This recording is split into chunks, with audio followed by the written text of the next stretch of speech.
വയോജന സംഗമങ്ങൾ 3-4 വയോജന സംഗമങ്ങൾ പഞ്ചായത്തിന്റെ ഇടവണ്ണിയിലുള്ള നമ്മളെ കലാകാരി നിലമ്പൂർ ഐസത്താത്ത വയോജനങ്ങളെ പ്രോഗ്രാം ഉദ്ഘാടനത്തിനെത്തിയതാണ് ഐസത്താത്ത.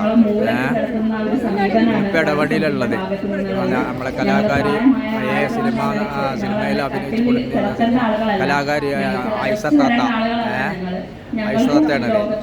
നമ്മളിപ്പോൾ ഇടവണ്ണിയിലുള്ളത്. ഇടവണ്ണിയിൽ ഇപ്പോൾ വയോജനങ്ങളെ പരിപാടിക്ക് ഇടവണ്ണിയിൽ ഇങ്ങനെ വന്നതാണ്. ഐസത്താത്ത ഇടവണ്ണിയിൽ എത്തിച്ചേർന്നത് ഈ വയോജനങ്ങളെ പ്രോഗ്രാം ഉദ്ഘാടനത്തിനായിട്ട്. ഇടവണ്ണ ടൗണാണ് ഈ കണ്ടുകൊണ്ടിരിക്കുന്നത്.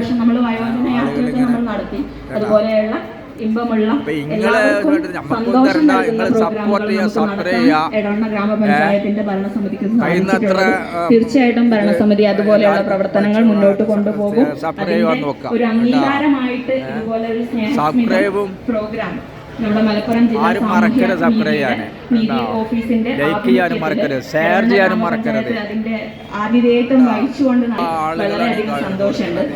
പിന്നെ ഇവിടെ ആയിഷാത്ത് പറഞ്ഞു, ജീവിതം എന്ന് പറയുന്നത് എല്ലാവർക്കും ഒരു പോരാട്ടമാണ്. നമ്മളോട് തന്നെ പോരാടിക്കൊണ്ടാണ് നമ്മൾ ഇതുവരെ ജീവിച്ചതും ഇനി അങ്ങോട്ട് ജീവിക്കാൻ പോകുന്നത്. ചിലപ്പോൾ ഇന്നത്തെ പോലെയുള്ള അവസരങ്ങളൊന്നും നിങ്ങൾക്ക് ലഭിച്ചിട്ടുണ്ടാവില്ല. നിങ്ങളുടെ പല തരത്തിലുള്ള കഴിവുകൾ ഉണർത്താനും മറ്റൊന്നും അന്നത്തെ നമ്മുടെ സാമ്പത്തിക ശേഷി കൊണ്ടോ അല്ലെങ്കിൽ നമ്മളൊക്കെ നമ്മുടെ മക്കൾക്ക് വേണ്ടിയിട്ടൊക്കെ ഓടിയ പോയിരുന്നു.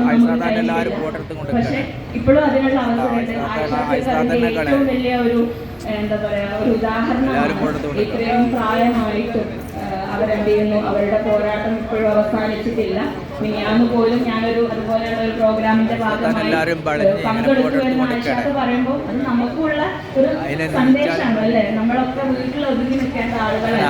തീർച്ചയായിട്ടും നമ്മൾ നമുക്ക് വേണ്ടിയിട്ടും നമ്മുടെ ചുറ്റുപാടുമുള്ളവർക്ക് വേണ്ടിയിട്ടും ഇപ്പോഴും ശബ്ദമുണ്ട് എന്നുള്ളത് തന്നെയാണ് ആയിഷാത്ത് പറഞ്ഞത്.